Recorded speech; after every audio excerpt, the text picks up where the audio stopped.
Bonjour à tous, bienvenue dans ce petit cours synthétique sur le chapitre 11 qui s'intitule Synthèse et espèces organiques.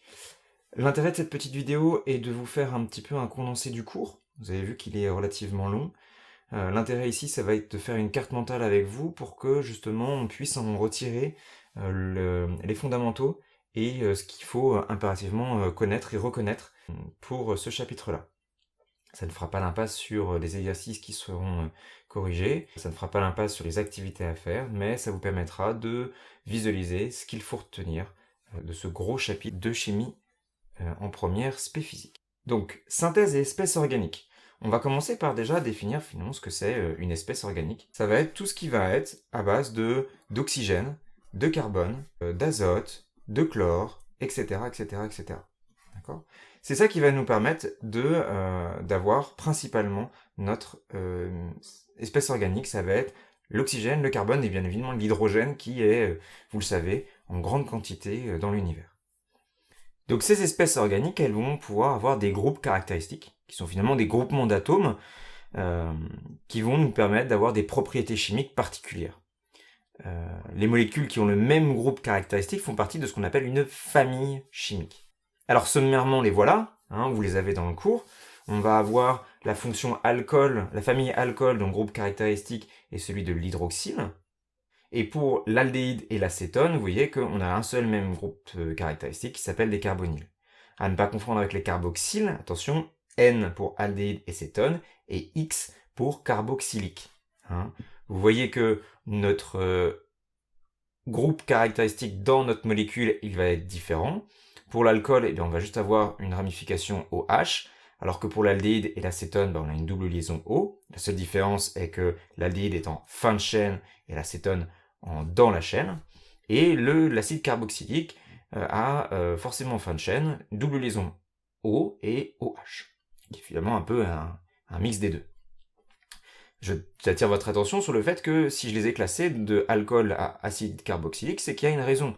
C'est que on va avoir des groupes qui ont une prédominance les uns sur les autres. L'alcool, c'est le groupe caractéristique le plus faible. Ça veut dire que si jamais dans une même molécule, vous avez et un acide carboxylique et un alcool, la fonction principale de votre molécule sera l'acide carboxylique. Donc quand vous allez la nommer, il va falloir prendre ça en compte. Je vous remets sur cette petite fiche la relation qu'il y a entre le nombre de carbone que vous avez soit dans une chaîne principale, soit dans une ramification, et finalement le préfixe qui va pouvoir nommer ce nombre de carbone. Met pour 1, et pour 2, prop pour 3, but pour 4, etc., etc. On va faire un petit exemple pour aussi symboliser cet ordre de préférence. Si on prend une fonction assez simple, on va prendre carbone, carbone, une fonction alcool, et je le fais un peu exprès, et finalement, allez, je vais faire un butane, hop, et je vais avoir mon carboxylique à la fin. Donc on complète avec les H, H2, je vais avoir qu'un, et là je vais avoir H3. Donc, déjà, on va les compter. Donc, vous voyez ici bien que j'ai 1, 2, 3, 4 carbones. Donc, 4 carbones, je suis à but. Donc, butane. Je ne mets pas la terminaison. Vous voyez que sur mon premier carbone, j'ai ma fonction carboxylique. Et puisque je suis en fin de chaîne, et que c'est la première, je suis forcément acide butanoïque. On aurait pu mettre acide but-1-oïque. Mais vous voyez qu'ici, il n'y a pas trop de match de savoir si c'est but-1-oïque ou juste butanoïque. Alors pourquoi je ne mets pas le début Alors, je vais mettre acide, pas de problème là-dessus, je le mets un peu loin. Parce que vous voyez que j'ai aussi ma fonction alcool. Et forcément, ma fonction alcool, je ne peux pas faire butane 3-ol 1-oïque. Ça fait bizarre. Puisque l'acide carboxylique est prédominant sur l'alcool, je vais devoir utiliser son nom de groupe, carbohydroxyle, pour pouvoir le nommer. Donc je vais avoir acide 3-hydroxy butanoïque. 3 pour le carbone, qui est porté par la fonction alcool. 3, c'est le carbone numéro 3. Hydroxy pour le nom du groupe, qui est porté, butanoïque parce que butane, on a vu c'est 4 carbones, oïque parce que la fonction principale de cette molécule est bien l'acide carboxylique. Je vous ai mis dans le cours un petit lien pour s'exercer sur la nomenclature des alcanes et d'essayer de revoir un petit peu cette histoire de prédominance, de nombre de carbone, de ramification, etc. etc. Là-dessus, il n'y a aucun doute possible, plus vous en ferez, plus vous serez à l'aise. Bien, alors c'est bien beau d'avoir des groupes caractéristiques et des fonctions qui vont être associées, hein, c'est intéressant, ça va nous permettre de faire plein de choses, mais par contre, vous savez que d'un point de vue moléculaire, c'est assez difficile d'identifier une chose plutôt qu'une autre. Donc du coup, on va devoir chercher à savoir qu'est-ce qui va se passer et qu'est-ce qu'on a dans notre mélange réactionnel. Et pour ce faire, pour identifier, si vous voulez, ces espèces organiques et les groupes caractéristiques qui en découlent, on va utiliser ce qu'on va appeler, nous, la spectrophotométrie à infrarouge. Donc ça va retourner à un truc comme ça. Vous voyez qu'ici, on a la transmittance. Donc la transmittance, hein, c'est une grandeur sans dimension qui est d'autant plus faible que le rayonnement incident est fortement absorbé. D'accord ? Et à l'inverse, ici, on va avoir qu'on va nommer sigma, qui va être en centimètres moins 1. Alors, le nombre d'ondes, c'est finalement l'inverse de la longueur d'onde. En fait, c'est 1 sur lambda.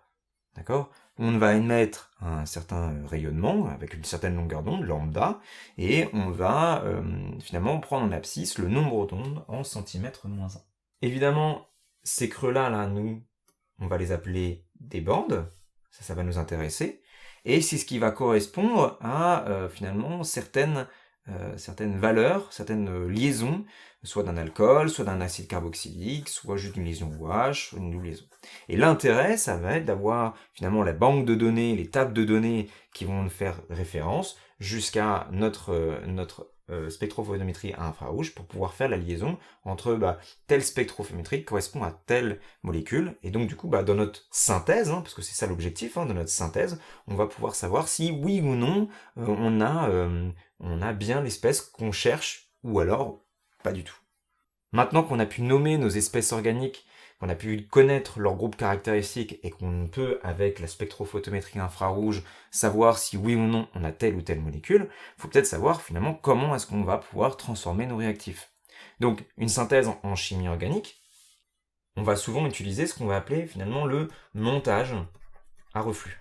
Donc c'est ce que vous avez utilisé pour faire votre saponification, hein. On va avoir, vous avez le schéma sur le cours, hein, mais on va avoir finalement notre chauffe-ballon, notre ballon à fond rond, on va avoir notre réfrigérant à boule qui va nous permettre finalement d'optimiser notre rendement. Donc on va avoir surtout ce montage à reflux. On va pouvoir isoler, donc ça va être pour faire notre réaction, pour la réaction montage là. Pour isoler le produit synthétisé, on va déjà savoir si c'est un solide ou si c'est finalement liquide-liquide. Si c'est solide, hein, on peut utiliser une filtration, comme on a déjà fait au collège, ou carrément, si jamais on veut faire quelque chose d'un peu plus rapide et un peu plus efficace, on peut faire ce qu'on appelle une filtration sous Büchner. Sous entonnoir Büchner, en fait. C'est surtout ça qui va nous intéresser. Donc ça, c'est ici un solide. Filtration classique avec un filtre, hein, comme le café du matin, ou alors filtration sous Büchner, si jamais on veut accélérer un petit peu cette affaire-là. Si jamais on a une extraction liquide-liquide, on reste toujours sur notre bonne vieille ampoule à décanter. Avec notre phase organique qui va être souvent au-dessus de notre phase aqueuse qu'on va pouvoir éliminer pour n'obtenir que notre phase organique qu'on cherche finalement à isoler. Dans le cours, je vous ai mis en plus qu'on pouvait un peu purifier notre affaire, la purification. Si jamais notre produit n'est pas parfaitement seul, ce qui est souvent le cas, à partir du produit brut, du coup, on va pouvoir avoir notre idée. On peut utiliser finalement notre distillation. Alors, le montage que vous avez avec la colonne de Vigreux, c'est quelque chose que vous êtes censé avoir fait en seconde, mais bon, je vous le remets ici, au cas où. Donc on a cette distillation qui peut être fractionnée, c'est-à-dire qu'on va pouvoir sélectionner finalement la température dans la colonne de Vigreux, hein, la colonne de Vigreux, c'est important. Ça va nous permettre un petit peu d'optimiser en fait encore une fois notre rendement. Donc évidemment, cette purification par distillation, ça marche que si c'est un liquide, hein. Vous n'allez pas faire chauffer dans votre ballon un solide. Si jamais vous avez une solide, on va avoir droit à une recristallisation.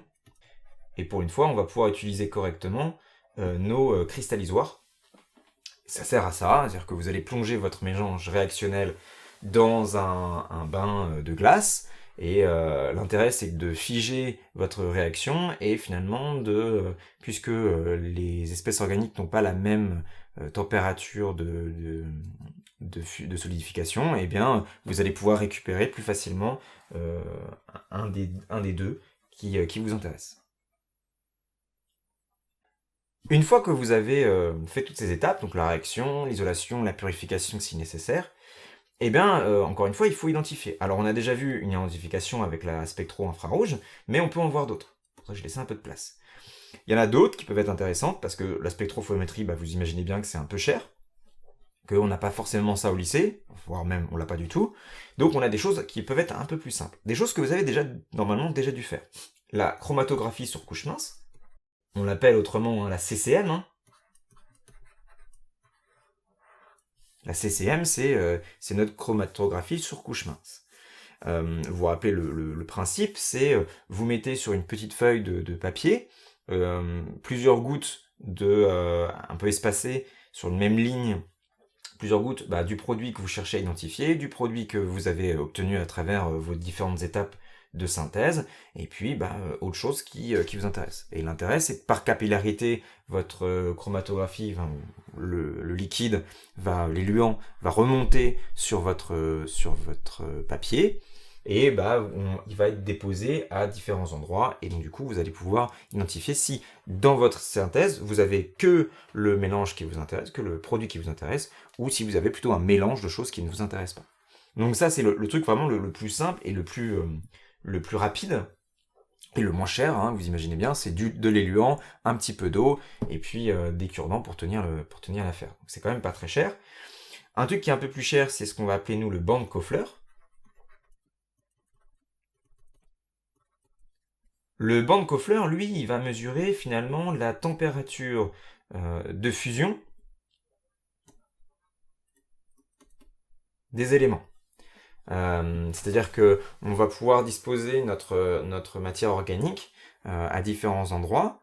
En fait, vous allez avoir une échelle de température sur le long de votre plaque, et vous allez faire bouger tout doucement votre particule organique, votre petite synthèse, et à partir du moment où il passe de solide à liquide, ou qu'il passe de liquide à gaz, et vous allez pouvoir déterminer sa température de fusion ou d'ébullition avec précision. Et donc, puisque chacune des espèces a une température unique de fusion et d'ébullition, eh bien, vous pourrez finalement l'identifier comme cela. Le Bandt-Kofler, c'est une technique qui est très efficace, qui a l'immense défaut, c'est finalement de détruire une grande partie du produit de synthèse. Et qui est un peu plus cher évidemment qu'une chromatographie sur couche mince, mais moins cher que la spectrophotométrie infrarouge. Donc suivant ce que vous avez, il va falloir choisir.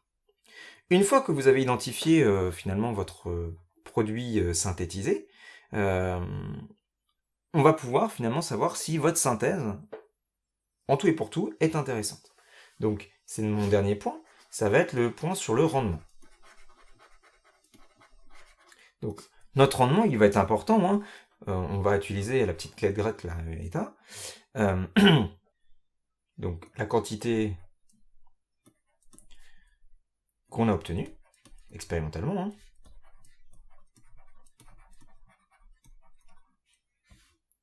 Sur, finalement, la quantité de matière maximale théorique qu'on aurait pu obtenir par différents calculs, si jamais tout était parfait.